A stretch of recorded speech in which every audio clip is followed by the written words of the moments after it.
안녕하세요. 남성태 변호사입니다. 오늘은 차량이 이제 우회전할 때 어떻게 해야 되는지 많은 분들이 좀 헷갈려 하시는 것 같아요. 지금 시행되는 건 어떻게 하고 있는지 좀 간단하게 설명을 드리려고 하는데요. 지금은 우회전 이런 거 상관없이 일단 내가 진행하는 방향에 있어서 횡단보도를 지나는 사람이 있으면 그 사람들을 보게 되면 일단 일시 정지를 해야 돼요. 그래서 그 사람들이 이제 이동이 종료되고 나서 이제 횡단보도를 우리가 이제 통행할 수 있는 거겠죠. 횡단보도를 이용하는 사람은 실제로 건너고 있는 사람뿐만 아니라 건너려고 하는 사람들이 있는 경우도 마찬가지거든요. 그래서 이제 횡단보도 안에 사람이 있는 경우뿐만 아니라 이제 곧 건널 사람이 있어도 일단 횡단보도 앞에 이제 정지를 해야 되는 게 현행 규정이고, 그리고 이제 어린이 보호 구역에서는 건너는 사람이 있건 없건 간에 무조건 이제 정차해야 되는 게 지금 현행 규정이거든요. 근데 이게 좀 더 강화가 돼서 내년 1월 22일부터는 여기에 대해서 이제 좀 더 추가가 되는 내용이 있어요. 자동차는 전방에 이제 진행하는 차량 신호를 보잖아요. 이 차량 신호가 적색일 때하고 일단 녹색일 때를 구분하셔야 될 것 같아요. 좀 복잡한데 간단히 하면, 일단 차량 신호가 적색이면 무조건 횡단보도 앞에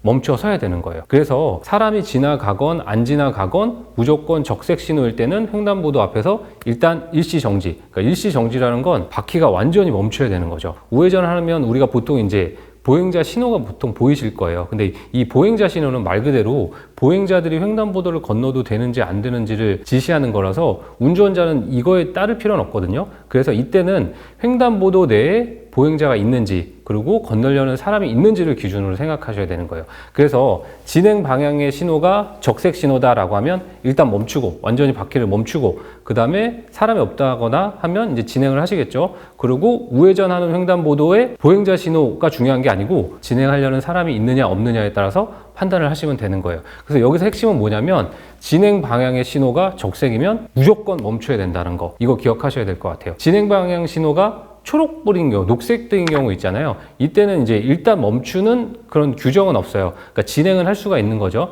다만 이때도 우회전하는 곳에 보행자가 있는지 없는지를 보셔야 되는 거죠. 그래서 만약에 보행자가 있거나 혹은 보행하려고 하는 사람이 있다라고 하면 거기서 멈추셨다가 보행이 종료된 다음에 서행해서 지나가실 수가 있는 거죠. 그래서 사실은 이때가 문제가 될 것 같아요. 그러니까 진행 방향의 신호도 적색이고, 그 다음에 횡단보도 신호도 적색이고, 우회전하려는 횡단보도의 보행자 신호도 적색인 경우, 이런 경우 보통 지나가는 사람이 없을 거라고 생각해서 서행해서 그냥 가실 수 있을 것 같거든요. 근데 그게 아니고 진행 방향의 신호가 적색이기 때문에 무조건 멈추셔야 된다는 거죠. 그래서 간단히 좀 기준을 마련하면 진행 방향 신호만 보고 판단을 하셔야 되는데, 적색이면 보행자가 있건 없건 무조건 멈추셔야 된다는 거, 그거 먼저 기억을 해주시고, 그 다음에 우회전할 때는 보행자가, 우회전하는 방향 횡단보도에 보행자가 있는지 없는지 기준으로 판단을 해주시면 돼요. 진행 방향의 신호가 적색이면 무조건 멈춘다, 이거 기억하시고, 그 다음에 횡단보도 내에 사람이 있거나 건너려는 사람이 있으면 또 멈춘다, 이것만 기억하시면 될 것 같습니다. 내년에 시행되는 거예요. 1월 22일 날 그때 시행되는 도로교통법에 따라서 어떻게 우회전하면서 횡단보도를 지나쳐야 되는지